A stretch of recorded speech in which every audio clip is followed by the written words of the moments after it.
OBC के तत्वाधान में यहाँ विराजमान हमारे परमात्मा तुल्य गुरुदेव, इनको बारंबार प्रणाम करते हैं। हमारे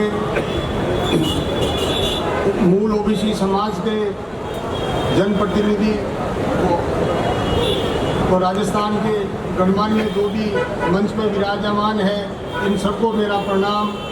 आप सभी लोग, माताएं, बहनें, भाई, बुजुर्ग, सभी लोग पधारे हैं। हम सभी आप लोगों का प्रणाम करते हैं, आप लोगों को कि आपने इतनी धूप और इतने परिश्रम के साथ आप सभी लोग मूल ओबीसी के हक और अधिकार के लिए आप यहाँ पर पधारे हैं।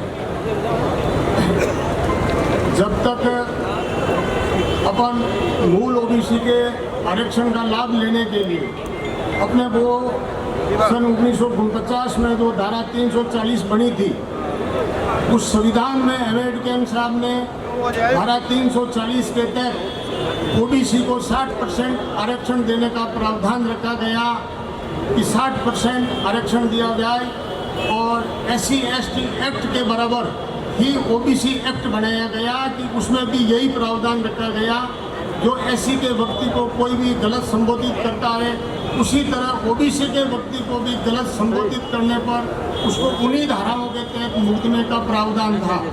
और 60% आपको जिला परिषद से लेकर संसद तक आपका रिजर्वेशन था, विधायकों के कोटे में भी आपका रिजर्वेशन था, मंत्रिमंडल में था, सभी नौकरियों में था। परंतु सन 1950 में SC/ST को तो आरक्षण दे दिया गया, मूल ओबीसी का कोई वहाँ पर करता धरता या वहाँ पर परोपकार नहीं होने के कारण उस संविधान को ठंडे बस्ते में डाल दिया गया, धारा 340 को रोक दिया गया। उस समय की तत्कालीन गवर्नमेंट ने एक नया अध्यादेश लाकर धारा 340 को हमेशा के लिए उन्होंने बैन कर दिया, क्योंकि 60% वो आप लोगों की नौकरियां, हमारे बुजुर्गों की, हमारी जो नौकरियां और हमारे जो अधिकार थे, वो अधिकार उन्होंने स्वर्ण जाति की झोली में डाल दिए, क्योंकि स्वर्ण जाति के लोगों का ही IAS IPS में बोलबाला था। आपको जानकर आश्चर्य होगा कि ओबीसी का आज आपके हाई कोर्ट, सुप्रीम कोर्ट में 0.25 पूरे इंडिया में आपका वहाँ पर उपस्थिति है। अधिकारी वर्ग में ऑल इंडिया में 4% उपस्थिति है, जबकि 1950 से अपना 60% अगर हक हमें मिलता, आज हमारे मूल ओबीसी की स्थिति अलग से होती। हमारे समाज ने, मूल ओबीसी ने अपने कठिन परिश्रम से कई आयोग बने, मतलब कई तरह के आंदोलन हुए। उसके बाद में 1990 को मूल ओबीसी को आरक्षण मिला था 27%, न कि ओबीसी को मिला था। मूल ओबीसी के लोगों की जागृति नहीं होने के कारण मूल ओबीसी में राजनीतिक महत्वाकांक्षा रखने वाले वोटों के भेड़िए ने अपने चहते लोगों को इस मूल ओबीसी में इस आरक्षण में सम्मिलित करके आपके कोटे को उन्होंने छीन लिया। आपको पता होगा 1990 से सन 2000 तक आपके 70 या 80 जनप्रतिनिधि हुआ करते थे।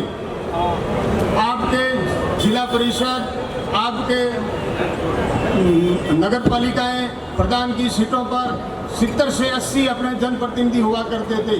जैसे ही इन्होंने बहुबली ताकतों को सम्मिलित किया, आपकी स्थिति 3 या 4 पे आके रुक गई है। आप पूरे राजस्थान में 3 या 4% है। जब तक आप अपने अधिकार और हक के लिए नहीं समझोगे, आपको नया कुछ नहीं मांगना है। हमें जो संविधान के तहत हमारे जो अधिकार 340 से दिया गया था, उस अधिकार को बहाल करना है। मौजूदा गवर्नमेंट जम्मू कश्मीर में धारा 370 को अध्यादेश के जरिए खत्म कर सकती है, तो यही सरकार अगर चाहती ओबीसी का भला, जो ओबीसी के द्वारा सरकारें चुनी जाती है, न कि किसी के द्वारा, ओबीसी के द्वारा ही सरकारों का चुनाव होता है। इसी तरह से आपको अपने हक और अधिकार को समझना होगा। आप ही के वोटों से ये नुमाइंदे जीत कर आप ही के खिलाफ में काम करते हैं, अन्य समाज के काम करते हैं। आपको इन लोगों को समझना होगा। आपका झंडा है वो राष्ट्रीय पार्टी कांग्रेस और बीजेपी से कहीं ऊंचा झंडा है। आपको इस झंडे की मान मर्यादा को कायम रखना है। राष्ट्रीय पार्टी को सेकंड दर्जे पे आपको रखना है। जब तक आप अपने झंडे का महत्व तो नहीं समझेंगे, जब तक आपको अधिकार नहीं मिल पाएगा। हर व्यक्ति को धारा 340 का ज्ञान होना चाहिए।